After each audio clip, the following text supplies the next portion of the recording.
Oke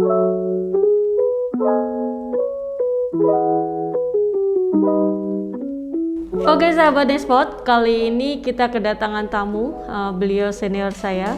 Beliau adalah presiden dari Asia Africa Chambers of Commerce dan beliau juga presiden Asia Africa Chambers of Commerce untuk ASEAN. Nah, kita berkenalan dulu dengan Bapak Thomas Hartono. Terima kasih Pak Thomas sudah datang ke studio kita. Nah, kita mau bincang-bincang mengenai AACC nih Pak. Menarik sekali, AACC ini adalah organisasi internasional yang bergerak di trading and investment untuk membantu kita semua terkoneksi antara Asia dan Afrika ya Pak ya. Bapak boleh diperkenalkan dulu kepada sahabat-sahabat Nesport dan apa sih AACC itu Pak? Terima kasih. Jadi AACC itu Asia Africa Chamber of Commerce. 4 topik yang selalu kita dengungkan yaitu investment, industri, trade, dan tourism. Strukturnya didirikan di Malaysia itu November 2021. Baru ya Pak ya? Ya mungkin masih muda, tapi kita sudah berbenah. Sudah ada presiden AACC untuk Afrika, ASEAN, China, nanti India dan lain-lainnya, termasuk Rusia juga. Jadi kita tidak berhubungan dengan politik masing-masing negara, kita hanya konsentrasi kepada bisnis.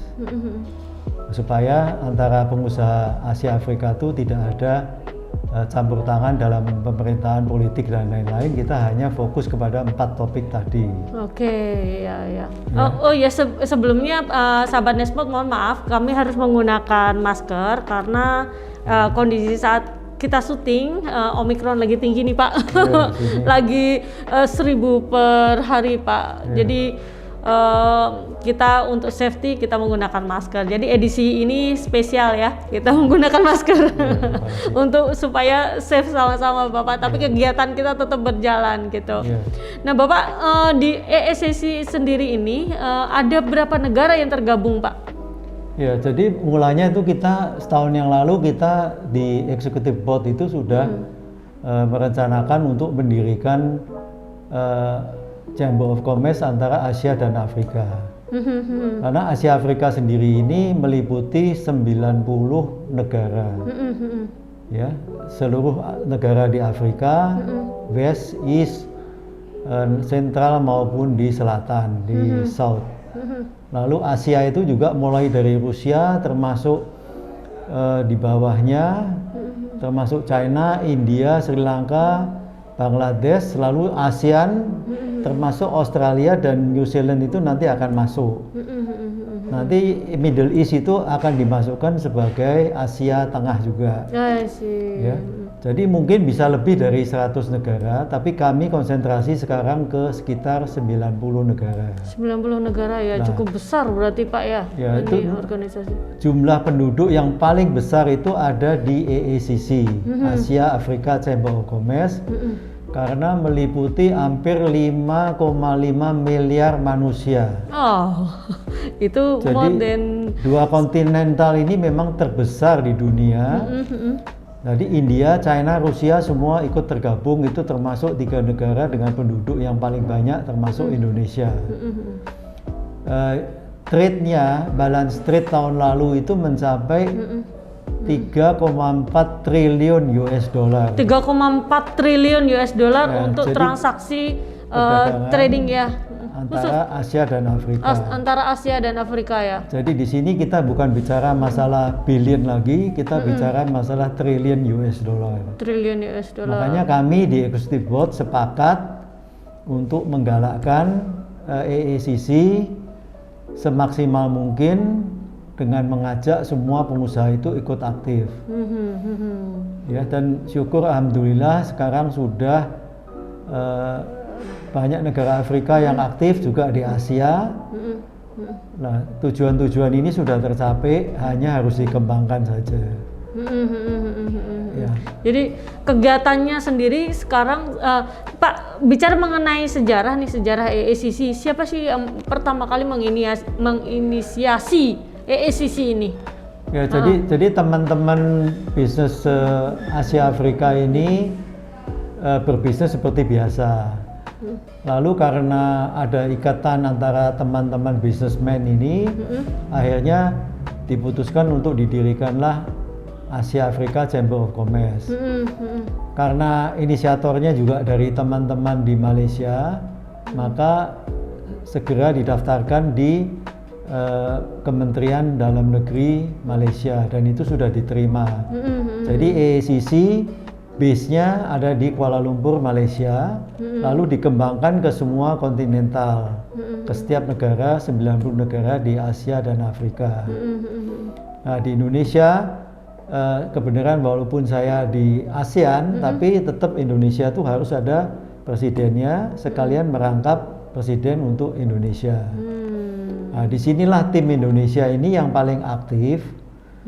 Sekarang udah mencapai presiden dan vice presiden tuh hampir 18 orang, dan sekjennya itu sudah hampir 26.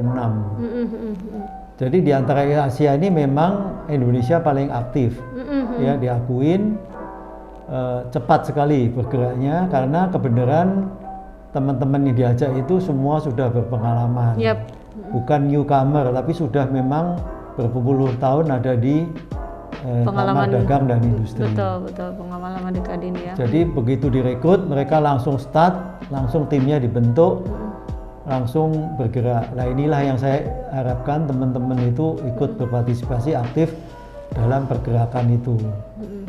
Nah ini tujuan kami itu 2022 sudah mengakomodasi 90 negara Asia Afrika.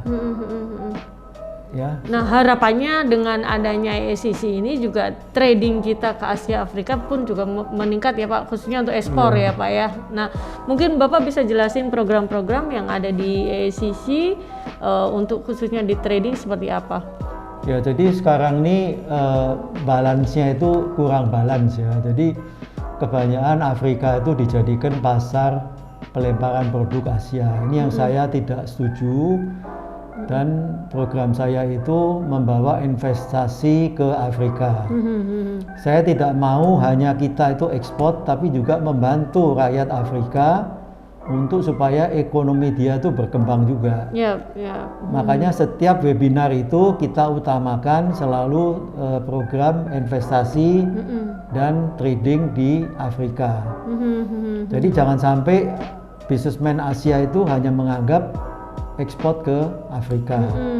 Nanti akhirnya Afrika itu 20 tahun ke depan tidak akan maju-maju, tidak ada industrinya dan hanya sebagai pelemparan pasar. Itu juga untuk AACC tidak baik karena kita harus balancing ya antara income dan outcome.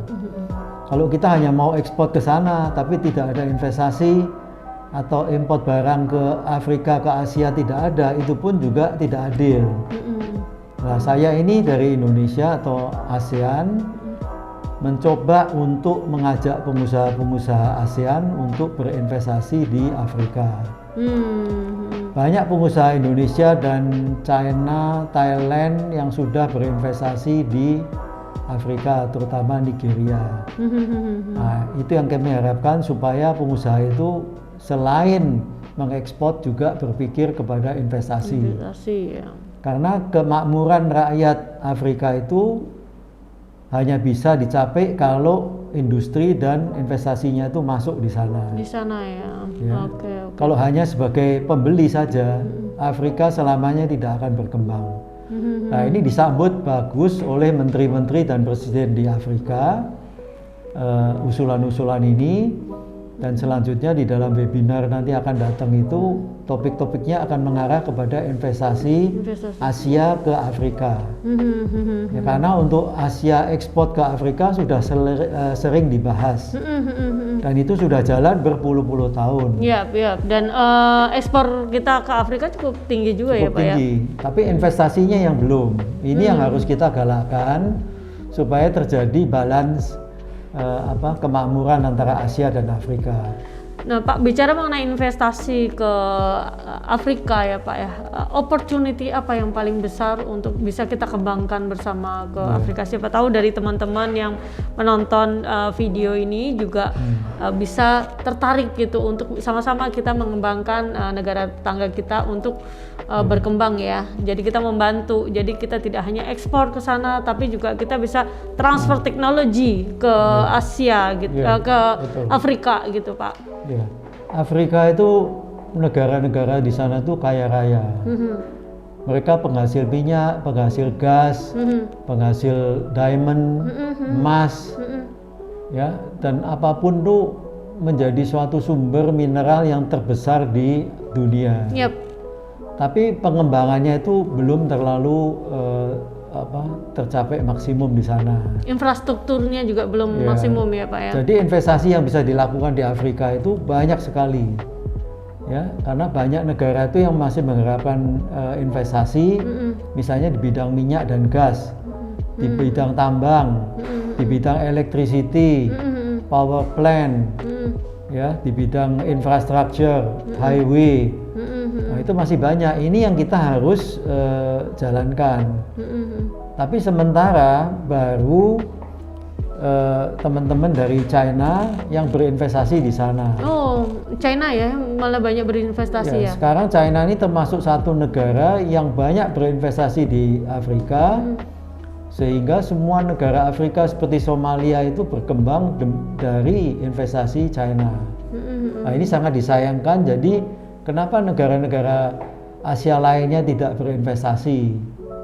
Nah, karena memang China bisa kita maklumin keuangannya cukup kuat ya. Jadi mereka sudah masuk. Tapi juga banyak pengusaha-pengusaha Asia tuh yang besar-besar. Nah, itu bisa kita ajak untuk berinvestasi.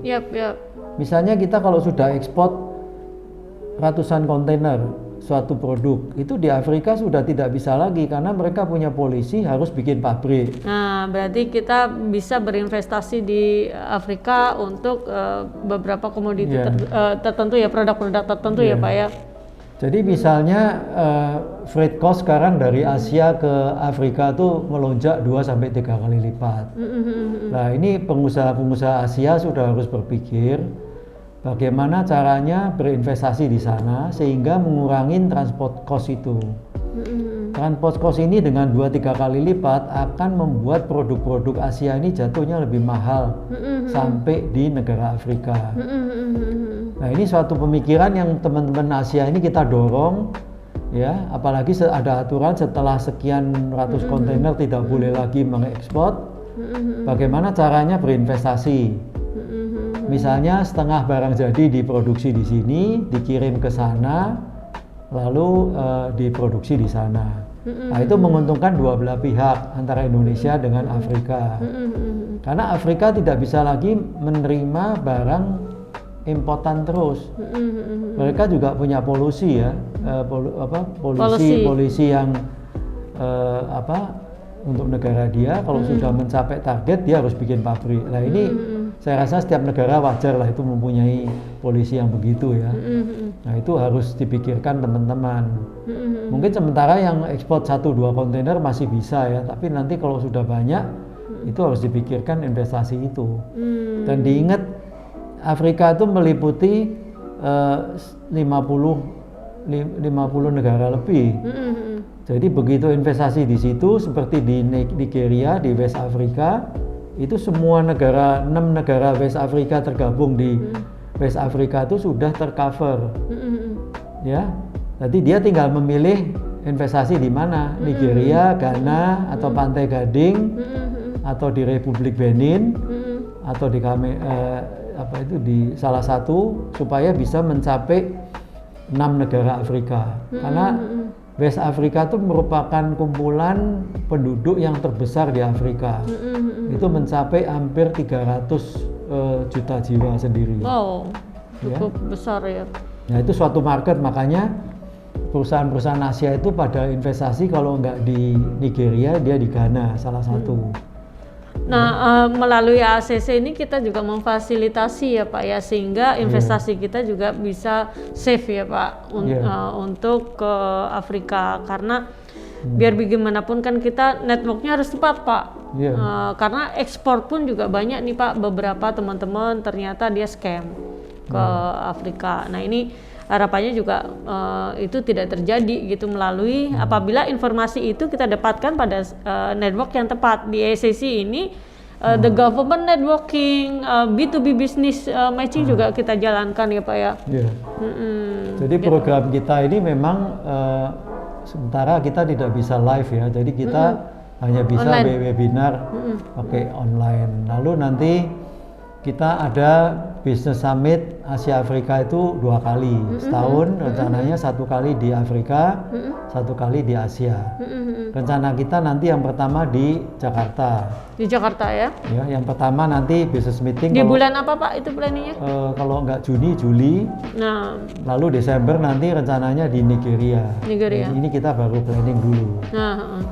Jadi, ini bisa jadi kesempatan nih buat teman-teman yang pengen mempromosikan produknya ke Afrika, bisa melalui AACC ya, Asia Africa Chambers of Commerce, sehingga network yang kita dapatkan juga bisa tepat gitu kan, buyers yang kita bisa dapatkan juga bisa tepat gitu loh. Karena kita juga melakukan checking dulu ya Pak ya, terhadap bayar ini betul atau tidak gitu kan. Jangan salah Pak, waktu itu saya dapat orderan 9 juta US Pak di pabrik kita.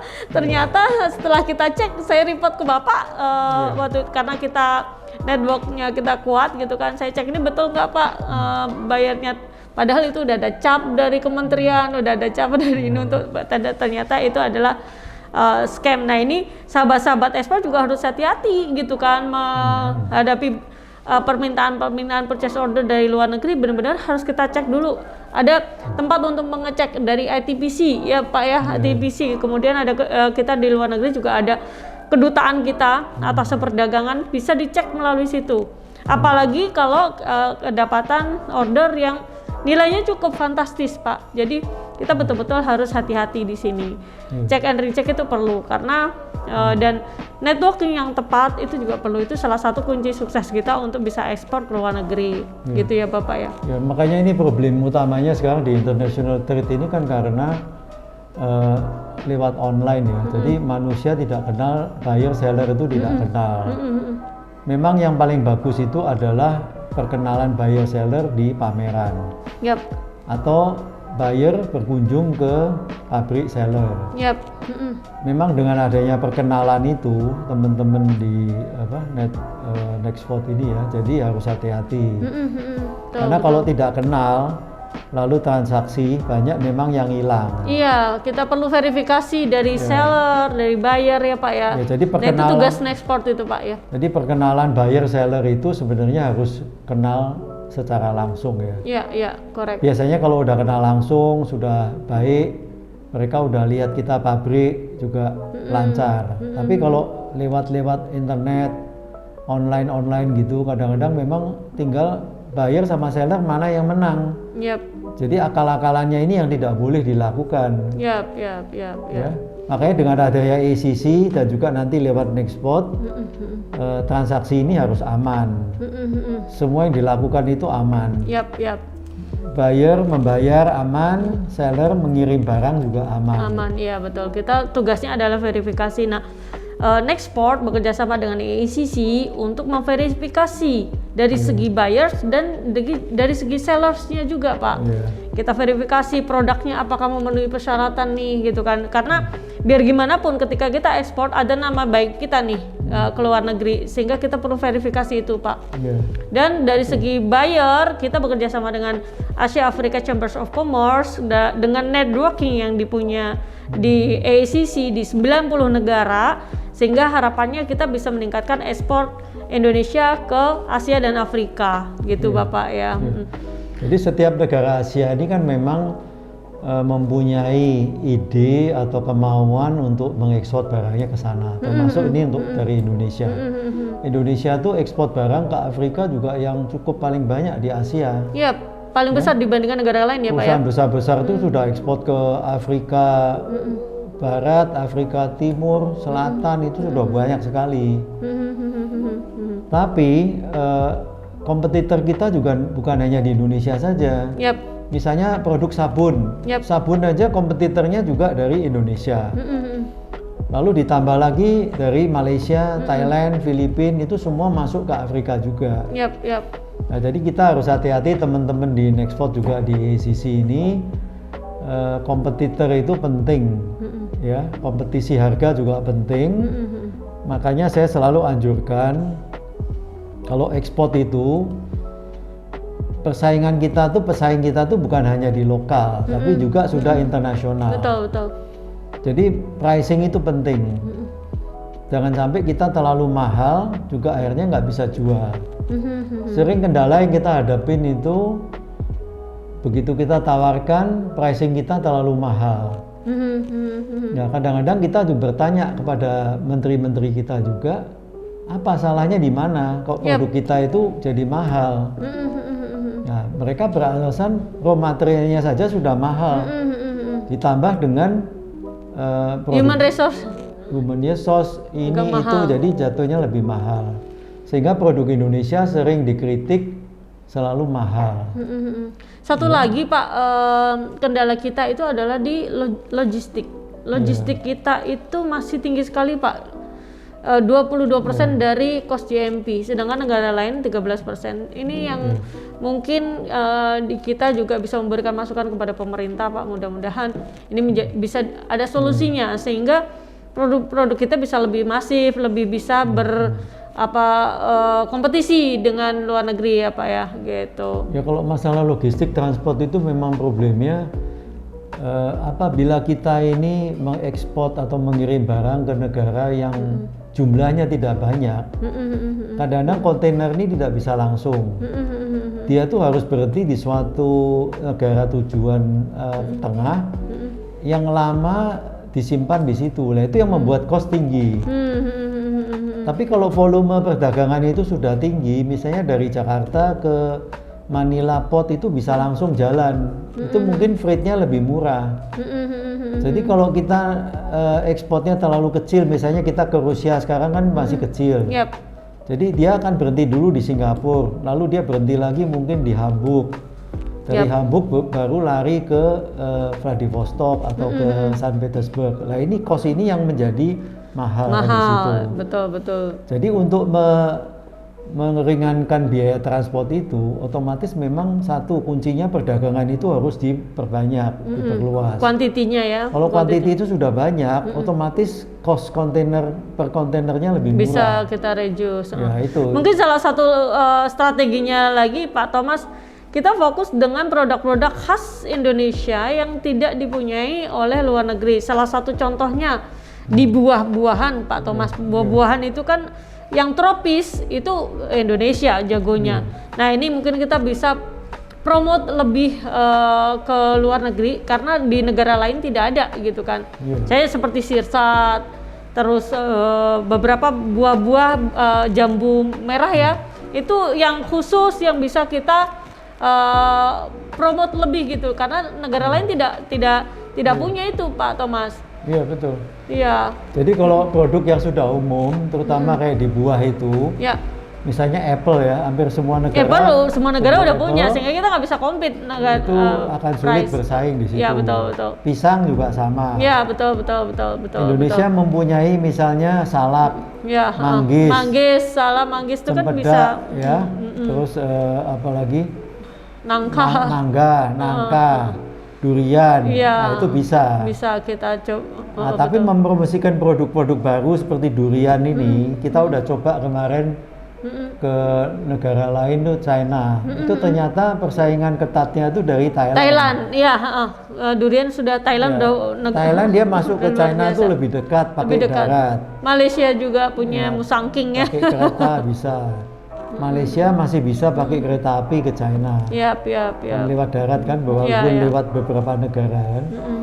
Tapi Indonesia ini problemnya selalu karena ada laut. Nah, freight ini yang membuat produk Indonesia itu kalah. Jadi mahal ya. Di daratan Asia ya, lainnya ya misalnya. Nah, problem ini sama seperti Brunei, Indonesia, Filipina. Kita mempunyai problem yang sama karena kita terpisah dari daratan Asia lainnya. Nah, selalu ada coast freight-nya sea freight-nya di tengah-tengah. Nah, kita coba kemarin ekspor durian ke China, selalu kalah dengan Thailand. Apalagi durian montong ini kan dikenal sekali di sana, promosinya hebat. Sedangkan durian kita aja mau ekspor selalu ogah-ogahan ya istilahnya. Untuk lokal aja kita 220 juta orang. Udah kan besar ya. Nah, jadi nggak pernah diekspor. Akhirnya dunia durian ini dikuasain oleh Thailand. Betul. Jadi, kalau kita datang ke Thailand tuh duriannya luar biasa, sampai dibuat makanan makanan kering. Itu pengembangannya luar terakhir biasa. saya survei market di China, saya kaget waktu beberapa kota itu durian Thailand sudah masuk dan harganya itu nggak begitu mahal. Nah itu yang membuat mereka bisa goal di sana. Dan ternyata penduduk China itu, Tiongkok itu menyukain durian. Ya, kadang-kadang mereka datang ke sini harga berapapun dia beli. Karena itu suatu barang yang aneh dan enak. Ya, karena dia juga tidak punya bahasa itu namanya durian juga sama, dia tahu kan. Iya. Nah, ini Pak, salah satu strategi kita selain itu Pak, dari segi logistik ya, pastinya kita meminta untuk pemerintah untuk mereduce. Kemudian strategi kita promote produk-produk yang benar-benar punya ciri khas dari Indonesia. Untuk bisa menaikkan ekspor kita gitu kan. Karena kalau produk-produk yang dia udah punya nilai kompetitif yang tinggi dengan negara lain, kita sampai saat ini nggak bisa berkompetisi Pak, karena tingginya biaya logistik kita gitu kan. Mungkin ada masukan lagi dari Pak Thomas? Ya, kalau produk Indonesia yang sudah merajalela dunia kan memang kopi sama teh. Kopi, teh, coklat. Nah itu memang saingan tidak banyak ya. Betul. Jadi kayak coklat itu yang bisa cuman Indonesia, Malaysia dikit, lalu yang paling banyak tuh Afrika Barat. Lalu nggak salah di Amerika Latin ada satu. Jadi kok coklat ini atau kokoa ini sebenarnya Indonesia bisa kalau mau dikembangkan, saingan tidak terlalu besar. Tapi anehnya coklat Indonesia itu dipakai untuk produksi lokal, jadi ekspornya jarang. Sehingga dunia ini coklat dikuasain oleh Pantai Gading atau di West Africa ini. Ya. Nah, makanya ini kadang-kadang kita kalau bicara ekspor selalu memenuhi dulu kebutuhan lokal. Ya, baru bicara ekspor. Ya, kalau ada kelebihannya kan diekspor. Sedangkan kopi teh kita sudah berlebihan, kita ekspor. Tapi kopi teh kita juga nggak bisa bersaing dengan China, Malaysia, India dan lain-lain. Karena kenyataannya teh kita yang tea bag itu selalu lebih tinggi dari teman-teman Malaysia atau Thailand atau China. Nah ini yang disayangkan, kenapa production cost kita ini tidak bisa rendah. Padahal kita sudah produksi tehnya sendiri, daunnya ada di puncak banyak di mana-mana. Kedua, tea bagnya sudah ada pabriknya di Indonesia. Boxnya juga sudah ada, semua produksi dalam negeri. Kenapa tidak bisa bersaing? Mungkin ini pemerintah yang harus menjawab. Ya, karena kami dari pengusaha ini juga kalau dibebanin dengan biaya-biaya misalnya listrik, bahan bakar lah itu sudah terlalu tinggi, mungkin udah nggak bisa lagi. Kita fokus untuk di promotion ya Pak ya. Oke. Nah Pak, sekarang ini kalau di ACC selain juga di Afrika itu ada fokus investasi kemana Pak selain Afrika? Ya, jadi ACC itu memang pertama konsentrasi ke Asia dan Afrika. Tapi sebenarnya di dalam ACC itu ada juga Timur Tengah, Rusia dan sekitarnya. Sekarang ini malah namanya Australia Asia itu mau dimasukkan di dalam ACC. Ya, karena itu menyangkut Asia Pasifik kan itu kan di situ. Nah, tapi kita tetap berfokus dulu kepada Asia dan Afrika. Karena problem Asia Afrika ini derajat rakyatnya itu hampir sama semua. Ya. Derajat sosial maupun kekayaannya maupun hidupnya itu hampir sama ya, hampir itu. Dan lifestyle-nya juga sama. kekayaan pengusahanya juga seimbang lah istilahnya ya. Tapi yang penting kita ini coba tahap pertama memantapkan Asia Afrika dulu, sambil kita develop ke Timur Tengah dan namanya Asia Utara itu Rusia, Kazakhstan, Uzbekistan dan lain-lain sekitarnya itu. Ya, kita akan konsentrasi juga ke situ. Tapi kalau sudah mencapai Rusia bekas USSR ini tentu jumlah penduduknya sudah bukan 5 miliar lagi, bisa 6 miliar. Ya, karena ini kan menyangkut Baltik ya, Baltik country itu juga banyak itu di situ. Nah, terus Australia ini akan dimasukkan nanti ke situ. Nah, karena Pak Thomas ini memang sudah pengalaman sekali di Chambers of Commerce, sudah puluhan tahun. Beliau punya banyak network ya di luar negeri. Dan harapannya ini bisa membantu teman-teman yang jadi members di National Export untuk mempromosikan produk-produk member National Export. Nah, melalui Asia Afrika ini, karena di bawahnya juga 90 negara, ini sangat besar sekali loh Pak Thomas opportunity yang kita punya. Bisa lebih. Iya bisa, dan kita bantu nih produk-produk Indonesia untuk bisa keluar, karena selain juga kita fokus di komoditi ya, kita juga fokus bagaimana produk-produk kita ini bisa menyebar luas Pak Thomas di seluruh dunia lah harapannya kita ya Pak, karena opportunity khususnya ya Indonesia itu kaya akan traditional medical. Beliau juga sebagai wakil ketua di GP Jamu, ini Pak yang harus kita kembangkan Pak, teman-teman di GP Jamu kita. Indonesia kaya Pak, 30.000 tanaman varietes, 7.000 yang dia punya opportunity untuk dikembangkan menjadi jamu medical tradisional, dan 2.500 varietes itu unggulan Pak. Ini luar biasa kalau kita bisa support teman-teman untuk mengembangkan produk-produk medical dan kita bisa sebar ke seluruh dunia tuh keren banget. Yeah. Kalau di Asia Afrika Chamber of Commerce ini kan memang kita di executive board ini kan harus adil ya. Jadi artinya setiap member di negara itu akan memperjuangkan pertama negaranya dia dulu. Yap, pastinya. Ya, dalam hal ini karena ini AACC Indonesia, otomatis kita berjuang untuk ekspor produk Indonesia keluar. Yap, betul. Ya, juga selain ekspor, trade nanti ada investment ke sana. Yap. Ya, jadi kadang-kadang kami di executive board juga harus adil, tidak bisa hanya mementingkan ekspornya aja, tapi juga import dari Afrika. Nah, kadang-kadang saya ingatkan teman-teman supaya balance trade ini harus ada. Ya, kalau opportunity import dari Afrika apa Pak yang menjadi unggulannya dari negara Afrika? Nah, sekarang oleh Presiden AAC yang Afrika lagi didata apa saja yang bisa diekspor ke Asia. Karena sampai sekarang mereka cuma bisa jual minyak dan gas. Lalu mungkin saya kira Afrika hampir tidak ada ya di sini ya. Paling produk-produk utama itu, lalu kalau diamond, emas itu kan langsung dibawa keluar itu. Ya, pemerintah hanya dapat fee aja atau apa gitu kan. Nah, ini kan sayang gitu loh. Iya, betul. Nah, itu akhirnya nanti sama, Afrika akan membuat peraturan seperti di Indonesia. Jadi kalau penambang emas itu harus membuat smelter di sana. Tapi belum itu aturan. Sekarang emasnya itu masih dibawa keluar aja. Nah, Indonesia sudah punya peraturan kan, kalau pengusaha emas tambang dia harus bikin smelter. Nah, ini yang mungkin kita harus terangkan ke pengusaha itu di Afrika tuh harusnya begitu.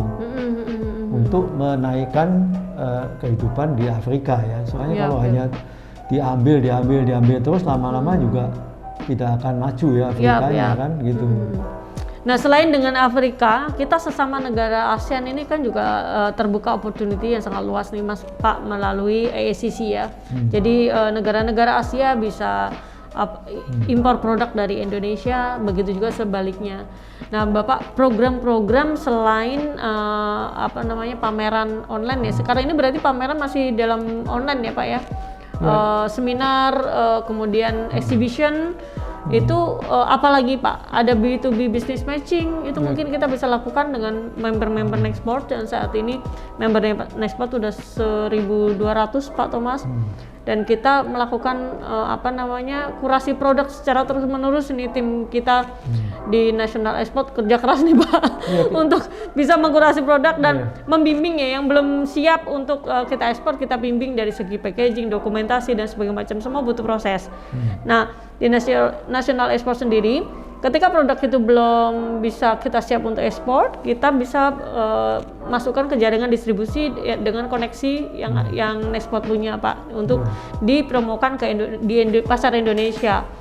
Nah, untuk yang dengan pasar luar, kita perlu intens nih Pak Thomas untuk membuat B2B business matching dengan para pengusaha yang ada di ASEAN dan di Afrika, supaya tak kenal maka tak sayang Pak Thomas. Kita tidak tahu kan kalau kita sering melakukan kegiatan dan melakukan matching antara buyer and seller, itu akan membantu teman-teman semuanya. Jadi kalau di sisi executive board itu kan memang di pusat tuh kita executive board ya, member. Jadi kita berbicara soal kesenjangan antara Asia dan Afrika. Betul. Tapi kalau dari sisi Indonesia sendiri, memang itu tujuan kita tuh bikin tim kuat itu untuk mendorong produk Indonesia tuh ekspor. Ya, karena ini kan 3,4 triliun US dollar itu bukan kecil loh. Itu trade perdagangan terbesar di dunia dan population terbesar di dunia dengan 5,5 miliar. Jadi konsumennya itu sudah ada. Nah, bagaimana sekarang sisi Indonesia ini dengan timnya mendorong ekspor produk-produk Indonesia keluar. Nah, itu yang harus dilakukan oleh pengusaha Indonesia melalui AACC ini dan ekspor yang mungkin ya untuk bisa masuk ke pasar sana. Jadi AACC Indonesia itu bukan hanya ke Afrika, tapi juga ke Asia. India, Pakistan, Rusia itu semua kan, China, Mongolia itu semua kan Asia itu. Nah, itu tugasnya ada dua. Jadi AACC di pusat, kami berpikir secara global ya untuk kesejahteraan Asia dan Afrika. Lalu kalau AACC Indonesia itu ya memang untuk Indonesia. Nanti AACC China ya untuk China, AACC Thailand untuk Thailand misalnya gitu. Tapi semua ini kan di bawah saya ASEAN ya. Nah, tapi setiap negara itu kita dorong untuk mengekspor produk-produknya. Nah, tinggal nanti ya kompetisi ya memang ya antara itu ya, seperti kopi teh itu kan hampir semua negara Asia produsen kopi dan teh. Nah, tinggal pendekatan pengusahanya ke Afrika bagaimana, ke Middle East. Nah, itu harus dilakukan masing-masing negara ya sebagai AACC country, namanya country ya itu ya. Presidential itu kita sebut namanya AACC country presidential. Nah, misalnya di Kamboja itu ada country presidennya sendiri. Di Vietnam ada sendiri, Thailand sendiri, Filipina sendiri. Nah, mereka membentuk tim kayak di Indonesia, lalu maju ekspor. Nah, nanti otomatis di bawah AACC ASEAN juga. Tapi bisnisnya itu sendiri di-create oleh masing-masing pengusaha. Kita sebagai organisasi tidak bisa mengontrol kegiatan masing-masing perusahaan itu. Ya, karena itu haknya masing-masing perusahaan. Cuman market kita open. Nah, kita bikin fasilitas open antara Asia dan Afrika, Timur Tengah, Asia, Afrika, Asia Utara, Rusia dan sekitarnya, terus termasuk Australia. Nah, ini kita jadikan satu, kecuali Eropa dan Amerika Latin ini kita belum kita sentuh karena itu bukan AACC ya. Terlalu jauh ya istilahnya ya lokasinya kan. Nah, ini pun sudah mencapai kalau nanti Middle East, Australia ikut, Rusia dan lain itu sudah mencapai hampir 5,6 miliar loh penduduk dunia itu. Ini opportunity yang sangat besar sekali Bapak melalui organisasi AACC.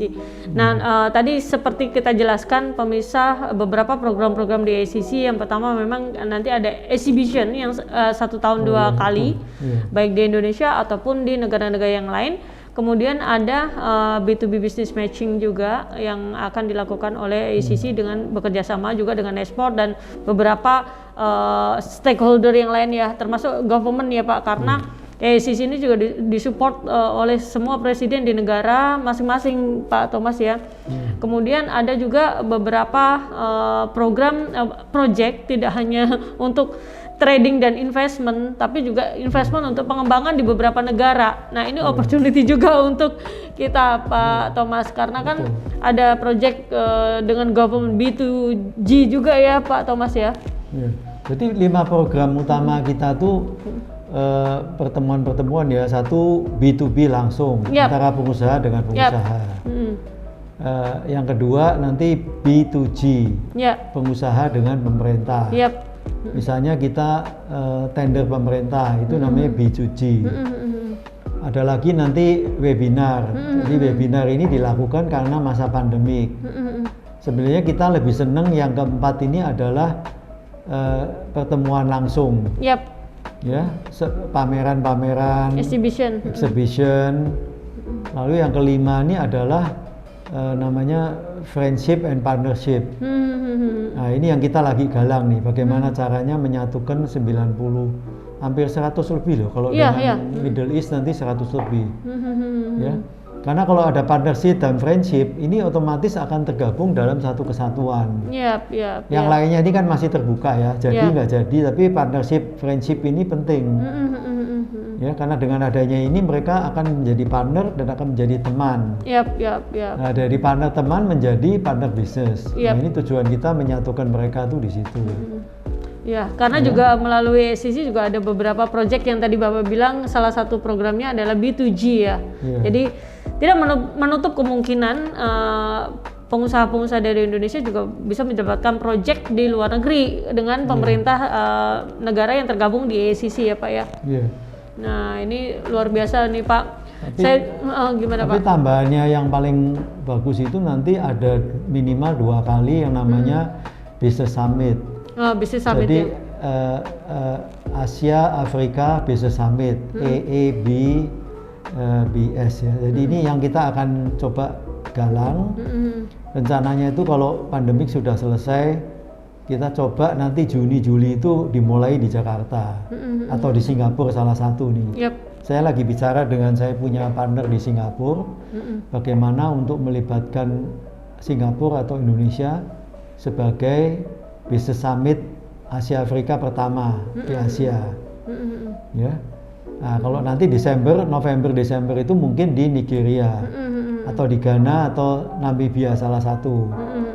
Nah, ini yang paling besar event Business Summit ini harus kita manfaatkan, karena di Business Summit itu acaranya macam-macam, ada exhibition, B2B, ya, pidato antar pemerintah yang diwakili mungkin oleh presiden, perdana menteri atau siapa, ya.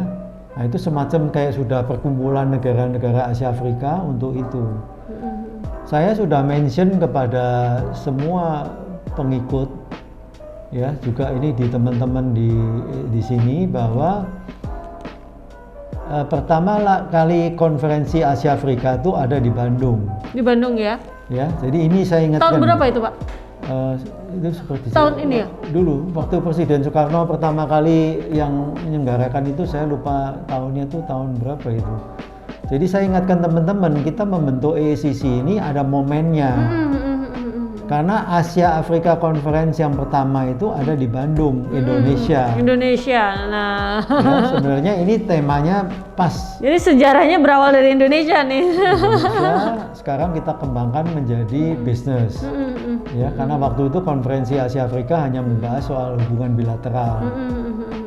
Lalu sekarang kita kembangkan menjadi bisnis, partnership dan bisnis, investasi, tourism dan industri, trade dan industri.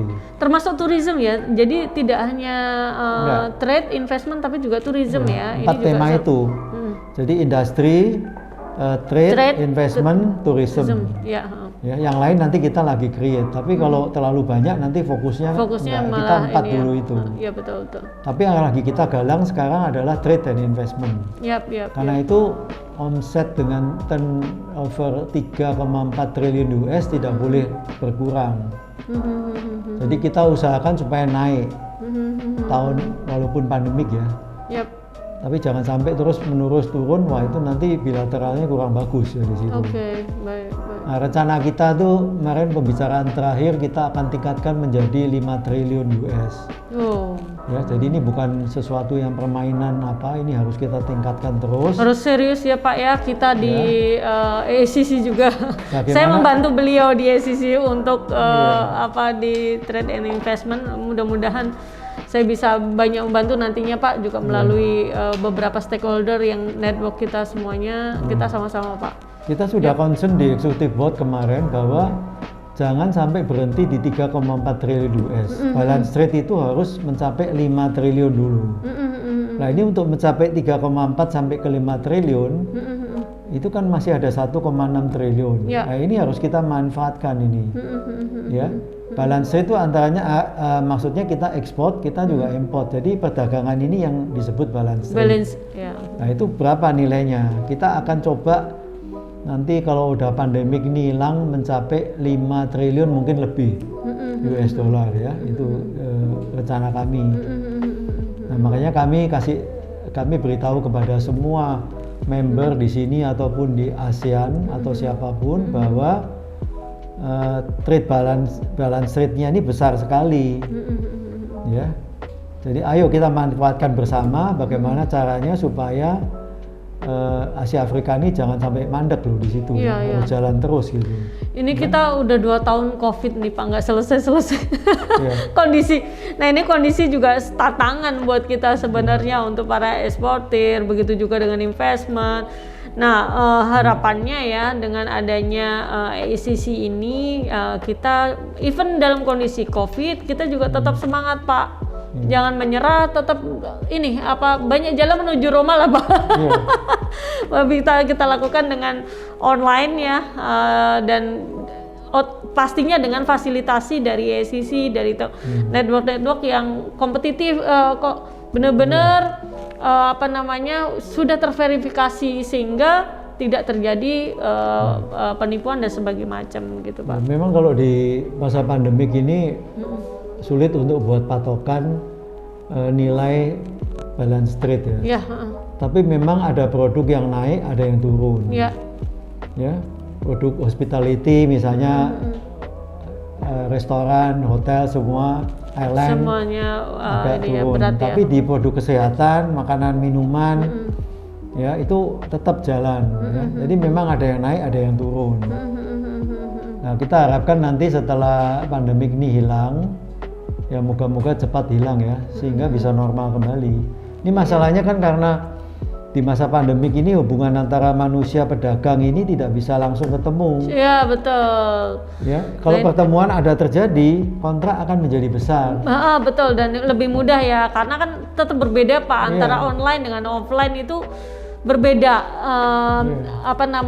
Tingkat eksekusinya juga lebih besar kalau kita bertemu secara offline gitu. Misalnya sekarang ada proyek investasi sebesar 1 miliar atau 2 miliar US dollar. Untuk mengundang investornya datang walaupun secara online dia sudah setuju, itu membutuhkan waktu yang lama. Dari sana kemarin ada tamu dari China, dari Inggris mau datang, tamu Inggris sekarang dilarang masuk Indonesia misalnya, karena Omikron di sana lagi tinggi kan. Nah jadi ini menghambat di situ. Padahal pembelian dia cukup banyak. Dia tuh sampai jutaan US dollar sekali beli, tapi dia mau datang melihat produk baru dia beli. Biasanya kan mereka selalu ada survei Pak. Kedua, investor-investor kayak seperti China ini, kita kan mau gabung di proyek-proyek infrastruktur banyak ini di sini. Mereka mau kesini big bossnya nggak bisa. Karena terkendala. Karena mereka di sana kesini kena karantina. Di sana karantina. Balik karantina lagi. Belum kalau dia ketularan COVID. Nah, ini itu problem lagi kan. Jadi alasan proyek ini dia kena COVID atau apa. Jadi ini menghambat. Menghambat investasi dan trade.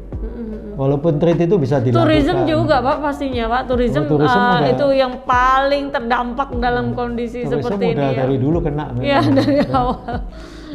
Itulah hambatan-hambatan ini di pandemik ini memang besar hambatannya ya. Makanya even ada hambatan COVID ini, kalau kita bisa melakukan berkolaborasi Pak Thomas, berkolaborasi dengan network dan partner-partner kita yang ada di luar negeri untuk verifikasi I think we cannot still do for treatment and investment, Pak Thomas, because we must help lah, Pak Thomas. Nggak bisa kondisi seperti saat ini terus gitu loh. Jadi tetap kita harus perjuangkan bagaimana trade, investment, and tourism ini tetap berjalan even online.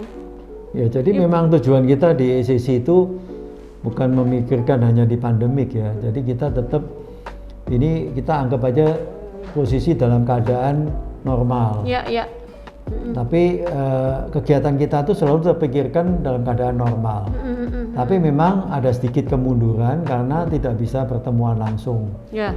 Webinar pertama yang saya buat aja di Indonesia kemarin itu sudah menyatukan kita semua. Yep. Ya, walaupun belum semua. Nanti yang kedua ini mungkin pengikutnya lebih banyak. Yep. Ya, lalu kita berkoordinasi dengan Apindo, dengan Kadin di Indonesia ini kita bikin semacam webinar-webinar juga. Yeah. Jadi kita angkat semua asosiasi yang membuat itu link dengan ACC sehingga webinar mereka ini bukan hanya untuk lokal tapi disiarkan di 90 negara. Betul, betul. Hari ini saya baru dengan Apindo ada kesepakatan untuk Februari membuat webinar soal Afrika dan Asia ini. Ya, tapi dikaitkan dengan ekspor UKM kita dan lain-lain ke Afrika. Yep. Nah, ini akan dibuat nanti temanya. Jadi memang nanti setelah itu misalnya Thailand mengusulkan ke Afrika. Jadi setiap negara itu bikin webinar yang tujuannya untuk membantu negara dia untuk maju ekspor juga ke sana.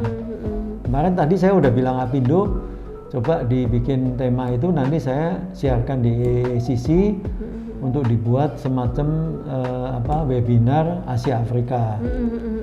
Ya, jadi menampilkan tokoh-tokoh Apindo dan UKM Apindo juga. Ya, betul. Ya. Nah, ini sahabat Nextport, ini ada opportunity yang sangat luas sekali dengan Pak Thomas Hartono. Saya tahu beliau sangat pengalaman, sangat profesional untuk meningkatkan trade Indonesia ke luar negeri, dan beliau juga udah berpengalaman puluhan tahun di Chambers of Commerce, sehingga opportunity ini jangan sampai kita lewatkan. Segera daftarkan produk-produk Anda ke www.nextport.id dan kita akan coba untuk promotkan ke luar negeri, bekerja sama dengan AACC, Asia Afrika Chambers of Commerce. Kita berkolaborasi dengan beberapa stakeholder sehingga kita bisa sukses nih Pak untuk meningkatkan khususnya untuk produk-produk UMKM, karena dalam kondisi pandemi saat ini UMKM dampaknya sangat besar ya Pak. Besar. Kalau di 98 waktu krisis UMKM bisa kuat Pak. Saat ini benar-benar teman-teman UMKM juga butuh bantuan kita untuk bisa promote produk-produknya ke luar negeri. Memang pasar Indonesia sangat luas. Pasar Indonesia pun juga besar, sehingga di national export juga akan membantu untuk mempromosikan ke pasar Indonesia juga Pak. Tapi pasar luar negeri yang sungguh sangat besar yang tadi dibilang Bapak bisa sampai 3,5 triliun ya Pak. 3,4 triliun US. 3,4 triliun US dollar itu opportunity yang sangat besar untuk kita semua. Sehingga ayo kita sama-sama bergandengan tangan, kita sama-sama berkolaborasi dengan beberapa stakeholder untuk bisa memajukan produk-produk kita ke luar negeri, khususnya untuk produk-produk UMKM Pak Thomas. Iya Pak Thomas, terima kasih banyak ini sebelumnya udah sharing banyak hal tentang Asia Afrika Chambers of Commerce, dan harapannya melalui AACC Asia Afrika Chambers of Commerce dan dengan berkolaborasi dengan National Export dan kolaborasi dengan beberapa stakeholder di Indonesia maupun di luar negeri, kita bisa sukseskan ekspor Indonesia ke luar negeri. Jangan menyerah dalam kondisi seperti ini, tetap berkarya, tetap majukan ekspor ya Indonesia, dan semangat pastinya. Dan jangan lupa segera daftarin produk Anda ke www.nextport.id dan like, subscribe, and share Nextport Media Pak. Thank you very much Pak Thomas ya. See you ya. Thank you, bye bye.